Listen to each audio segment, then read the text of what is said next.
வெளியான Jeffrey Epstein files, பலியிடப்பட்ட 130 கோடி இந்தியர்கள். ஜெஃப்ரி எப்ஸ்டீன் ஃபைலுக்கும் இந்தியர்களுக்கும் என்ன சம்பந்தம்? அமெரிக்காவில் தானே இந்த செயல் நடந்துச்சு அப்படின்னு யோசிக்கிறீங்களா? எப்படி இந்தியர்கள் பட்டாங்க அப்படிங்கிறத கொஞ்சம் விவரமாக பேசலாம் வாங்க. அனைவருக்கும் அரசியல் வெங்காயத்தின் அன்பு வணக்கம்.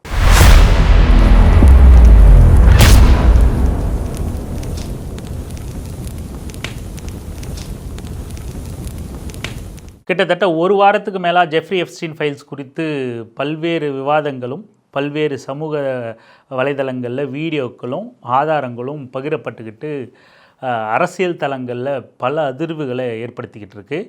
அது எப்படி இந்திய மக்களை பாதிச்சிருக்கு அப்படிங்கிறத அடுத்த பகுதியில் பார்ப்போம். முதல்ல எல்லாரும் கேள்விப்பட்டிருப்பீங்க, இருந்தாலும் ஒரு ஓவர் வியூவாக நான் ஜெஃப்ரி எப்ஸ்டீன் ஃபைல்ஸை பற்றி சொல்லிடுறேன். 2019 ஜெஃப்ரி எப்ஸ்டீன்ற நபர் சாதாரண ஒரு கணக்கு வாத்தியாராக இருந்து அதுக்கப்புறம் பல்வேறு தொடர்புகள் கிடைக்கப்பட்டு மிகப்பெரிய தொழிலதிபராக மாதிரி அமெரிக்காவின் பொருளாதார ஆலோசகராக வரைக்கும் இருந்த நபர் தான் ஜெஃப்ரி எப்ஸ்டீன். தன்னோட பணபலத்தாலையும் அதிகாரத்தாலையும் பல நாடுகளோட தொடர்பு கொண்டு பல அரசியல் பேரங்களை நடத்தி முடித்த ஒரு நபர் தான் ஜெஃப்ரி எப்ஸ்டீன். பல இஸ்ரேலுக்கு உளவாளியாகவும் செயல்பட்டிருக்காரு. அரசியல் தரகராக, ரொம்ப எளிமையாக சொல்லணுன்னா அரசியல் தரகராக இந்த நபர் செயல்பட்டிருக்காரு. அரசியல் தரகர்கள் தான் இன்றைய உலகத்தில் மிக சக்தி வாய்ந்த நபர்களாக இருக்காங்க அப்படிங்கிறத ரொம்ப எளிமையாக ஜெஃப்ரி எப்ஸ்டீனை வச்சே நம்ம புரிஞ்சுக்கலாம். இதனிடம் எளிமையாக நீங்கள் புரிஞ்சுக்கணும்னு நினச்சிங்கன்னா சக்தி திருமகன் ஒரு படம் வந்துச்சு. அந்த திரைப்படத்தில் விஜய் ஆண்டனியோட திரைப்படம் தான். அந்த திரைப்படத்தை பார்த்திங்கனாலும் ஓரளவுக்கு ரொம்ப அடிப்படையில் உங்களுக்கு புரிதல் வேணும்னாலும் அந்த திரைப்படத்தை பார்க்கும்போது உங்களுக்கு ஒரு புரிதல் கிடைக்கும். இப்படி அரசியல் தரகர்கள் தான் இங்கே உலக அரசியலையும் வல்லாதிக்கத்தையும் யார் எப்படி வாழணுங்கிறதையும் கட்டுப்படுத்திக்கிட்டு இருக்காங்க அப்படிங்கிறத இந்த மாதிரியான சில உதாரணங்கள் நமக்கு காட்டிக்கிட்டு இருக்கு. ஜெஃப்ரி ஃபைல்ஸோட ஒரு 5% ஆதாரங்கள் தான் வெளியிட்டிருக்காங்க அப்படின்னு சொல்கிறாங்க.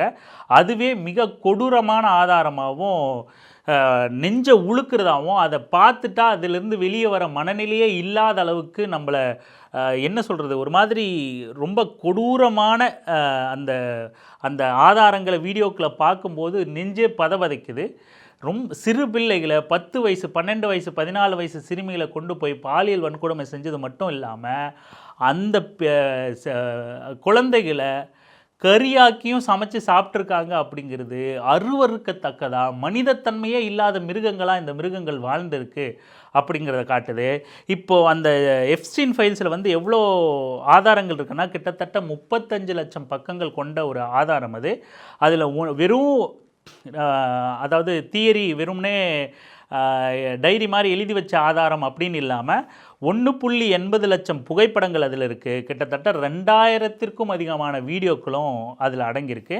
அதில் இந்த உலக அரசியலோட மிக முக்கிய புள்ளிகளாக கருதப்பட்ட அத்தனை பேருக்கும் அதில் தொடர்பு இருக்குது. அமெரிக்காவோட முன்னாள் அதிபர் பில் கிளின்டன்லேருந்து சமீபத்திய அதிபர், கொஞ்சம் முன்னாள் அதிபரான ஜோ பிடன்லேருந்து இன்றைய அதிபர் ட்ரம்ப் வரைக்கும் அதில் இடம்பெற்றிருக்காங்க.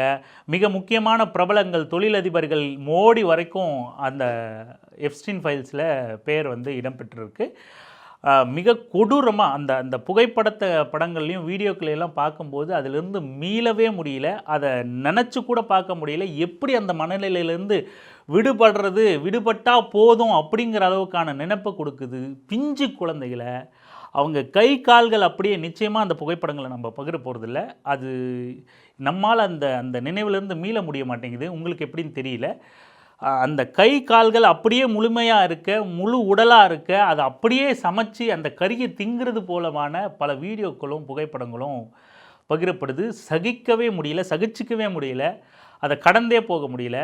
நான் வெஜிடேரியனாக இருக்கிற மக்கள் பெரும்பாலும் இங்கே எல்லாருமே நான் வெஜிடேரியன் தான். வெஜிடேரியனுங்கிறது ரொம்ப குறைவான மக்கள் தொகை தான். நான் வெஜிடேரியனில் கூட இயல்பாக நம்ம மக்களை எடுத்துக்கிட்டிங்கன்னா கூட, ஒரு ஆட்டுக்கறி சாப்பிட்றவங்களோ கோழிக்கறி சாப்பிட்றவங்களையோ எடுத்துக்கிட்டிங்கன்னா கூட, ரொம்ப சின்ன ஆடு, குட்டி ஆடை சமைக்க மாட்டாங்க. அது வளர்க்குற விவசாயிகளே இருந்தாலும் கூட அந்த குட்டி ஆடுக்கு ஏதாவது விபத்து ஏற்பட்டுருச்சு, செத்து போச்சு, இல்லை ஏதோ ஒரு சூழலில் அடிபட்டுருச்சு, மேலேருந்து கீழே விழுந்துருச்சு, செத்து போச்சுன்னா, அது ரொம்ப குட்டி ஆடாக இருந்துச்சுன்னா அதை சாப்பிட மாட்டாங்க. அது பிஞ்சு ஆடு, அதை போய் நம்ம என்ன சாப்பிட்றது, அதை புதைச்சிரு அப்படிம்பாங்க. அதே போல் தான் கோழி, நாட்டுக்கோழியாக இருந்தாலும் பிராய்லர் கோழியாக இருந்தாலும் எந்த கோழியாக இருந்தாலுமே வந்து குட்டி கோழிகளை வந்து சாப்பிட மாட்டாங்க. ஆனால் குட்டி குழந்தைகளை, பெண் குழந்தைகளை பாலியல் வன்கொடுமை செய்து அவர்களை கொன்று சமைச்சு இந்த கொடூரர்கள் சாப்பிட்ருக்காங்க. நம்மக்கிட்ட கொஞ்சம் காசு இருந்தால் போய் கிரில் சிக்கன் சாப்பிடுவோமா, பெரிய பெரிய ஹோட்டல்களில் போய் சாப்பிடுவோமான்னா, இந்த பணவெறி பிடித்த மிருகங்கள் வந்து பணம் அதிகமாக இருக்குது அப்படிங்கிற காரணத்தினால, அதிகாரம் உச்சத்தில் இருக்குது அப்படிங்கிற காரணத்தினால இவங்க எதை தேடி போயிருக்காங்க அப்படிங்கிற பாருங்கள். இயல்பான ஒரு மனிதன் என்ன செய்வான், ஆனால் இந்த கொடூர மிருகங்கள் என்ன செஞ்சுருக்கு அப்படின்னும் போது பதபதைக்குது நெஞ்சு. அந்த காட்சிகளிலிருந்து மீண்டு வரணுங்கிறதே பெருமுயற்சியாக இருக்குது அப்படின்னு தான் சொல்லணும். இப்பேற்பட்ட மிக கொடூரமான ஆவணங்களை கொண்டதாக தான் இந்த எப்ஸ்டீன் ஃபைல்ஸ் இருக்குது. கொடூரமான மனிதனாக தான் ஜெஃப்ரி எப்ஸ்டீன் வந்து இருந்திருக்கான். மர்மமான முறையில் சிறையிலேயே செத்து போயிருக்கான். அவனோட மரணம் வந்து சந்தேகத்திற்குரியதாக இன்ன வரைக்கும் பார்க்கப்படுது. நிச்சயமாக அதில் சந்தேகப்படுறதுல நியாயமான ஒரு விஷயந்தான். ஏன்னா உலகத்தோட முக்கியமான பிரமுகர்கள் அத்தனை பேரும் அதில் தொடர்பு பட்டிருக்கும் போது ஜெஃப்ரி எப்ஸ்டீனோட மரணம் வந்து சந்தேகிக்கிறதுல, அதாவது அதில் நிறைய முகாந்திரங்கள் இருக்குது அப்படிங்கிறது தான் நம்ம உணர வேண்டியிருக்கு. இன்னும் கூடுதல் விவரமாக இந்த ஜெஃப்ரி எப்ஸ்டீன் குறித்து உங்களுக்கு தெரிஞ்சுக்கணும், இந்த வழக்கு குறித்து தெரிஞ்சுக்கணும் அப்படின்னா உங்களுக்கு இதுக்கான வீடியோ ஆதாரங்களை, தரவுகளை, செய்திகளையும் ஆர்டிகல்ஸையும் இந்த பதிவோட டிஸ்கிரிப்ஷனில் அந்த லிங்க்கை இணைக்கிறோம். நீங்கள் படித்து தெரிஞ்சுக்குங்க, பார்த்து தெரிஞ்சுக்குங்க. இப்போது ஜெஃப்ரி எப்ஸ்டீன் ஃபைல்ஸ் வந்து எப்படி இந்திய அரசியலை அல்லது இந்திய மக்கள் எப்படி அந்த ஃபைல்ஸ்னால் பலியிடப்பட்டாங்க அப்படின்னு நம்ம சொன்ன வார்த்தை, அதுக்கும் இந்திய மக்களுக்கும் என்ன தொடர்பு? அது அமெரிக்காவில் நடந்தது. எல்லா முக்கிய பிரமுகர்களும் அதில் இடம்பெற்றிருக்காங்க. பல்வேறு நபர்கள் வந்து அதை மறுத்துக்கிட்டு இருக்காங்க. தனக்கும் அதுக்கும் சம்மந்தம் இல்லை, அவனை மட்டும்தான் எனக்கு தெரியும், மற்றபடி நான் எந்த தப்பும் செய்யலை, அப்படி இப்படின்னு எல்லாரும் ஓடி ஒழிஞ்சிக்கிட்டு இருக்காங்க. சரி, அந்த எப்ஸ்டீன் ஃபைல்ஸுக்கும் இந்தியாவோட மக்களுக்கும் என்ன பாதிப்பு, என்ன தொடர்பு இருக்குது அப்படின்னா, அதில் இந்திய பிரதமர் அன்று ஜெஃப்ரி எப்ஸ்டீன் வந்து தண்டனை வழங்கப்பட்டு செத்து போயிட்டான் செய்தி வெளிவந்த அப்பவும் சரி, இன்றும் சரி, இந்திய நாட்டோட பிரதமராக இருக்கிறது மோடி. இந்த எப்ஸ்டீன் ஃபைல்ஸில் மோடியோட பெயரும் இடம்பெற்றிருக்கு. அமெரிக்க அதிபர் ட்ரம்ப்போட பெயர் 100க்கும் மேற்பட்ட இடங்களில் இடம்பெற்றிருக்கு. ஆனால் எந்த ஒரு சிறு குற்ற உணர்ச்சியும் இல்லாமல் அந்த நபர் சுற்றிக்கிட்டு இருக்காரு. 2002 நியூயார்க் மேகசினில் ட்ரம்ப் பேட்டி கொடுக்கும்போது கூட ஜெஃப்ரி எப்ஸ்டீன் வந்து தனக்கு 15 ஆண்டுகளாக தெரியும், தனக்கு நல்ல நண்பர், தன்னை போலவே அழகான பெண்களை ரசிக்கக்கூடிய நபர் ஜெஃப்ரி எப்ஸ்டீன் அப்படின்னு சொல்லிட்டு ட்ரம்ப் சொல்லியிருக்காரு. ட்ரம்ப் பல இடங்களில் பெண்கள் குறித்து எப்போவுமே மோகமான கருத்துக்களை, ஆபாசமான கருத்துக்களை வெளியிடக்கூடிய நபர். எப்போவுமே தன்னோட பத்திரிகையாளர், முதன்மை செயலாளர், தன்னை சந்திக்க வர பத்திரிகையாளர் எல்லாரையும் பார்த்தியுமே எப்போவுமே பெண்களை வந்து ஆபாசமாகவே அணுகக்கூடிய நபராக தான் ட்ரம்ப் வந்து தன்னை வெளிப்படுத்திக்கிறார். எப்போவுமே அவரோட பேச்சுக்கள் வந்து அந்த மாதிரியாக தான் இருக்குது. அப்படியான நபருக்கு 2017-18 காலகட்டங்களில் பிரதமர் மோடி போய், ஒரு நாட்டோட பிரதமர் வந்து இன்னொரு நாட்டு பிரதமர் வேட்பாளருக்கு தேர்தலில் பிரச்சாரம் செய்ய போனார். அதனால் இந்திய மக்களுக்கு பாதிப்பா அப்படின்னா, எதன் பொருட்டு பிரதமர் மோடி அங்கே ட்ரம்ப்புக்காக பிரச்சாரம் செய்ய போனார் அப்படிங்கிற காரணம் இதுவாக இருக்குமோ, எப்ஸ்டீன் ஃபைல்ஸாக இருக்குமோ அப்படிங்கிற எண்ணம் நமக்கு தோன்றுறது. ஏன்னா அந்த எப்ஸ்டீன் ஃபைல்ஸில் குறிப்பிடப்பட்டிருக்கு, பிரதமர் மோடி இந்த ஜெஃப்ரி எப்ஸ்டீனுங்கிறவன் வந்து மெயில் பண்ணியிருக்கிற ஆதாரங்கள்லாம் கிடைக்கப்பட்டிருக்கு. பிரதமர் மோடி வந்து இஸ்ரேலுக்கு பயணம் மேற்கொண்டது வந்து தங்களோட ஆலோசனைகளை ஏற்றுக்கிட்டாரு. ஆலோசனைகளுக்கு உடன்பட்டு இஸ்ரேலுக்கு பயணம் போயிருக்காரு. அங்கே போய் அமெரிக்க அதிபருக்காக ஆடி பாடி குதூகலிச்சார் பிரதமர் மோடி அப்படின்னு ஜெஃப்ரி எப்ஸ்டீன் வந்து இமெயில் அனுப்பின அந்த ப்ரூஃப் வந்து இன்றைக்கி கிடச்சிருக்கு. அப்போது அந்த இமெயில் ப்ரூஃபும் பிரதமர் மோடி இஸ்ரேலுக்கு பயணம் செஞ்சதும் 2017, 18, 19 காலகட்டங்களில் அப்போ தேர்தல் நடந்தது. வருஷம் சரியாக நான் குறிப்பிடலன்னு நினைக்கிறேன். ட்ரம்ப் 2வது முறையாக தேர்தலை சந்திக்கும் போது அப்போது ட்ரம்ப்புக்காக மோடி பிரச்சாரம் செய்ததும், இங்கே மிகப்பெரிய கூட்டத்தை கூட்டி குஜராத்தில் நினைக்கிறேன் ட்ரம்ப்பை அழைச்சிட்டு வந்து பேச வச்சது, இப்படின்னு இது எல்லாத்தையும் நம்ம ஒன்றோட ஒன்று இணைச்சி பார்க்க வேண்டிய தேவை இருக்குது அப்படின்னு நான் கருதுகிறேன். இதையெல்லாம் தாண்டி எங்கே இன்னும் நேரடியாக வந்து இந்திய மக்கள் வந்து எப்ஸ்டீன் ஃபைல்ஸால் பாதிக்கப்படுறாங்க அப்படின்னா, சமீப காலத்தில் ரஷ்யா கிட்ட எண்ணெய் வாங்கக்கூடாது அப்படின்னு சொல்லிட்டு பிரதமர் மோடி மிகப்பெரிய அழுத்தத்தை இந்தியாவுக்கு கொடுக்குறார்.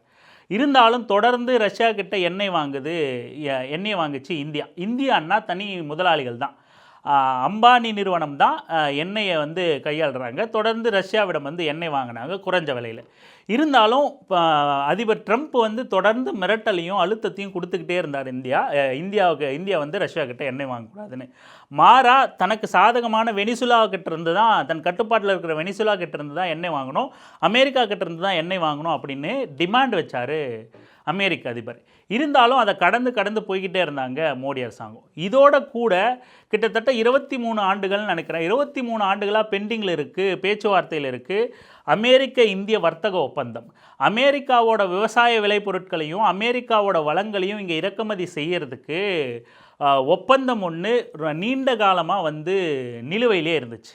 காரணம் என்ன சொல்லப்பட்டுச்சு? இதே மோடி அரசாங்கமே என்ன காரணம் சொல்லப்பட்டுச்சுன்னா, இந்திய விவசாயிகள் வந்து பாதிக்கப்படுவாங்க, அதனால் அமெரிக்காவோட ஒப்பந்தத்தை நாங்கள் ஏற்றுக்கல அப்படின்னு சொல்லிட்டு இத்தனை ஆண்டுகளாக மோடி பதவியேற்றதில் இருந்தும் கூட இத்தனை ஆண்டுகளாக வந்து அதை நிராகரிச்சுட்டே இருந்தாங்க. ஆனால் உடனடியாக எப்ஸ்டீன் ஃபைல்ஸ் ரிலீஸ் ஆகுது. எப்ஸ்டீன் ஃபைல்ஸில் மோடி பெயர் இருக்கிறதா செய்தி வெளியாகுது. மோடி பெயரை குறிப்பிட்டு எப்ஸ்டீன் மெயில் அனுப்பின விவரங்கள் வெளியாகுது. மோடியோட நெருங்கிய தொடர்பு கொண்ட அனில் அம்பானியும் எப்ஸ்டீனோட மிக நெருக்கத்தை காட்டிக்கிட்டு இருந்தாருங்கிற ஆதாரங்கள் வெளியாகுது.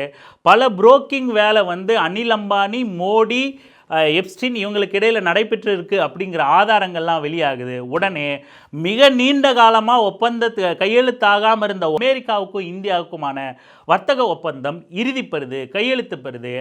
அதையும் கூட இந்தியா அறிவிக்கல, பிரதமர் மோடி அறிவிக்கல, ட்ரம்ப் தான் அறிவிக்கிறார். ஒரு ஒப்பந்தம் அஃபீஷியலாக ஒரு நாட்டோட பிரதமரோ நாட்டோட அரசு அலுவலகமோ அறிவிக்காமல் இன்னொரு நாட்டு அதிபர் வந்து எக்ஸ் தளத்தில் அறிவித்து தெரிஞ்சிருக்கிற மிக கேவலமான சூழல் வந்து இன்றைக்கு நடைபெற்றிருக்கு. சரி, அந்த ஒப்பந்தத்தின் மூலமாக நான் இந்தியர்களுக்கு என்ன பாதிப்பு அப்படின்னா, இதுக்கு முன்னாடி இந்திய பொருட்களை அமெரிக்காவுக்கு ஏற்றுமதி செய்ய 5% தான் ஏற்றுமதி வரி இருந்துச்சு. அதாவது இந்தியாவிலேருந்து அமெரிக்காவிற்கு வரி, ஏற்றுமதி வரி அல்லது அமெரிக்காவின் இறக்குமதி வரின்னு பார்த்தீங்கன்னா 5% தான் இருந்துச்சு. ஆனால் இப்போ ரஷ்யா கிட்டேருந்து எண்ணெய் வாங்காத அப்படின்னு சொல்லி ட்ரம்ப் வந்து 5% வரியை 25% ஆக்கி, 25% 50% ஆக்கி, மறுபடியும் 50% 25% ஆக்கி, இன்னைக்கு வர்த்தக ஒப்பந்தம் கையெழுத்து ஆயிடுச்சின்னு சொல்லிட்டு ட்ரம்ப் அறிவிக்கிறாரு. 25%இருந்து இந்தியா வர்த்தக ஒப்பந்தத்துக்கு ஒத்துக்கிட்டதுனால 18% குறைக்கிறோம். அதே போல் அமெரிக்காவின் இறக்குமதிக்கு, அதாவது அமெரிக்க பொருட்கள் ஏற்றுமதிக்கு இந்தியாவோட வரி வந்து 0 அப்படின்னு அறிவிக்கிறார். இதனால் இந்திய விவசாயிகளுக்கு மிகப்பெரிய பலத்த அடி வந்து காத்துக்கிட்டு இருக்கு. இந்திய விவசாயிகள் மேலும் மேலும், அதாவது இந்த கொஞ்ச நாட்களாக தான், கொஞ்சம் ஆண்டுகளாக தான் வந்து இந்திய விவசாயிகள் வந்து அந்த தற்கொலை செஞ்சுக்கிறாங்க அப்படிங்கிற அந்த இஷ்யூ வந்து கொஞ்சம் குறைச்சலாக இருக்குன்னு சொல்லலாம். இது மேலும் அதிகரிக்கக்கூடிய வழியை வந்து ட்ரம்ப் அதை செஞ்சுருக்காரு. எப்ஸ்டீன் ஃபைல்ஸில் மோடிங்கிற பெயர் வந்துச்சு. Anil Ambani Modi, Anil Ambani Epstein, Jeffrey Epstein அப்படிங்கிற நெருக்கமான அந்த விஷயங்களும் இமெயில்களும் சாட்டுகளும் வெளியே வந்துச்சு. அதை வேணால் கூட நம்ம உங்களுக்கு ஆதாரங்களை இணைக்கிறோம். இந்த மாதிரியான விஷயங்கள் வெளிவந்துச்சு.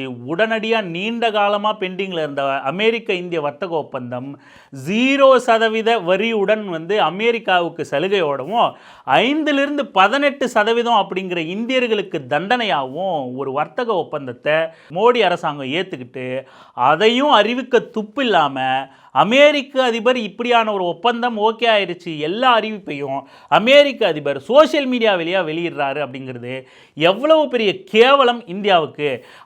மோடி அடிபணியாதவர், மோடி எல்லா நாடுகளையும் கட்டுக்குள்ளே வச்சிருக்கார், மோடி அப்படியே, மோடி இப்படி, மோடி 56 இன்ச்சு அப்படின்லாம் கதை விட்டவெல்லாம் இன்றைக்கும் முட்டு கொடுத்துக்கிட்டு தான் இருக்கான். ஆனால் எவ்வளோ பெரிய கேவலம் அப்படிங்கிறத சங்கிகள் உணரலாம், அல்ல உணர்ந்தும் முட்டு கொடுக்கலாம், நாம் உணரணும் அப்படிங்கிறதுக்காக தான் இந்த பதிவு. எப்ஸ்டீன் ஃபைல்ஸ் வெளியே வந்த உடனே தமிழர்களுக்கு, இந்தியர்களுக்கு 18% வரிங்கிற தண்டனை விதிக்கப்பட்டிருக்கு. வர்த்தக கதவை நீண்ட வருடங்களாக அடைக்கப்பட்டிருந்த அமெரிக்காவின் ஏற்றுமதி இறக்குமதி, அதாவது அமெரிக்காவோட இறக்குமதி கதவை வந்து ரொம்ப தங்கு தடை இல்லாமல் 0% வரியோடு திறந்து விட்டுருக்காரு. மிகப்பெரிய துரோகத்தை, மிகப்பெரிய அநீதியை இந்தியர்களுக்கு மோடி விளைவித்திருக்கார் அப்படிங்கிறத நாம் உணரும் தருவாய். இதை உணர்ந்து இன்னும் சில நாட்களில் விவசாயிகளுக்கு எந்த அளவுக்கான பாதிப்பு ஏற்பட போகுது, விவசாயிகளோட போராட்டம் எல்லாம் நடைபெற போகுது அப்படிங்கிறது நமக்கு கண்கூடாக தெரியுது. ஒரு தனிநபரின் நலனுக்காக, தனிநபரின் லாபத்துக்காக மோடிங்கிற ஒற்றை நபரோட பேர் எப்ஸ்டீன் ஃபைல்ஸில் வந்துருச்சுக்கிறதுக்காக ஒட்டுமொத்த இந்தியர்களுக்கும் துரோகம் விளைவித்திருக்கு செய்ததற்கு பாஜக மோடி அரசாங்கம் அப்படிங்கிறத இந்திய மக்கள் ஒருபோதும் மன்னிக்க மாட்டாங்க அப்படிங்கிறத பாஜகவுக்கு மீண்டும் மீண்டும் அழுத்தம் திருத்தமாக நாம் நினைவு கூற கடமைப்பட்டிருக்கோம். அதோடு கூட ஒன்று சொல்ல மறந்துட்டேன். அமெரிக்காவுக்கு 0% வரி, இந்தியர்களுக்கு 18% வரி அப்படிங்கிற துரோகத்தையும் தாண்டி இன்னும் சில விஷயங்களையும் ஒப்பந்தத்தின் ஊடாக சாத்தியப்படுத்தியிருக்கிறதா அமெரிக்க அதிபர் தெரிவிச்சிருக்காரு. எரிசக்தி, தொழில்நுட்பம், விவசாயம், நிலக்கரி உள்ளிட்ட பல துறைகள்லேருந்து கிட்டத்தட்ட 45 லட்சம் கோடிக்கும் அதிகமான வர்த்தகத்தை அமெரிக்காவிடமிருந்து இந்தியா வாங்க போகுது அப்படிங்கிறத அந்த செய்தியையும் அமெரிக்க அதிபரே வெளியிடுறாரு. இதெல்லாம் இப்போ எப்ஸ்டீன் ஃபைல்ஸில் மோடிங்கிற பேர் வந்ததன் விளைவாக இந்தியர்கள் அனுபவிக்கிற தண்டனை. அத்தனை அறிவிப்புகளையும் அமெரிக்க அதிபரான ட்ரம்ப் 100க்கும் மேற்பட்ட இடங்களில் எப்ஸ்டீன் ஃபைல்ஸில் ட்ரம்ப்போட பேர் இருக்குது, வீடியோ இருக்குது. ட்ரம்ப் வெளிப்படையாக பெண்கள் மீதான கொச்சையான விவாதங்களையும் ஆபாசமான வார்த்தைகளையும் வைத்தாலும் கூட ட்ரம்ப்பு ஒரே ஒரு இடத்துல மோடி பேர் இப்போ வரைக்கும் வெளியிட்ட ஆதாரங்களில் ஒரு இடத்துல இருக்கிறதா சொல்லப்படுது. சில ஆதாரங்கள் அனில் அம்பானியும் ஜெஃப்ரி எப்ஸ்டீனும் பேசிக்கிட்ட விஷயங்கள், இஸ்ரேலில் அமெரிக்க அதிபருக்காக மோடி ஆடி பாடினார் விஷயங்கள், இந்த மாதிரியான சில செய்திகள்லாம் வந்திருக்கு. ஆனால் நூற்றுக்கணக்கான முறை பெயரிடம் பெற்ற ட்ரம்ப் மோடியை ஆட்டி படைக்கிறார். எந்த குற்ற உணர்ச்சி இல்லாமல் இந்தியர்கள் பலியிடப்பட்டுக்கிட்டு இருக்காங்க. எந்த வர்த்தகம் தங்கு தடை இல்லாமல் அனுமதிக்கப்பட்டிருக்கு. 45 லட்சம் கோடிக்கும் அதிகமான வர்த்தகம் அமெரிக்காவிடமிருந்து வாங்கப்படும், பொருட்கள் தொழில்நுட்பங்கள் வாங்கப்படும், நிலக்கரிகள் வாங்கப்படும் ட்ரம்ப் அறிவிக்கிறாரு. விஸ்வகுரு 56 இன்ச் மார்பு கொண்ட மோடி அரசாங்கமும் மோடியும் சாவர்கர் வழியை பின்பற்ற போகிறாங்கன்னு நினைக்கிறேன். பின்பற்றிட்டாங்க ஆல்ரெடி. பாதிக்கப்படுவது என்னமோ இந்திய மக்கள் தான். இனிமேலும் பாஜகவுக்கு எதிரான மனநிலையோ அவர்கள் செய்த இந்த மாதிரியான துரோகங்களோ மக்களிடம் சென்று சேராமல் இருந்தால், இன்னும் ஒரு ஆட்சி மோடி கையில் கொடுக்கப்பட்டால், இன்னும் ஒரு முறை ஆட்சி கூட தேவையில்லை, இன்னும் ஒரு முறை மோடி பெயர் எப்ஸ்டீன் ஃபைல்ஸில் இருக்குது அப்படின்னு ஆதாரங்கள் வெளியே வந்தால் என்னெல்லாம் நடக்குமோ அப்படிங்கிறது கற்பனைக்கும் எட்டாத விடயமாக இருக்குது. தொடர்ந்து பேசலாம். தொடர்ந்து இணைந்திருங்கள் அரசியல் வெங்காயம் சேனலுடன். நன்றி.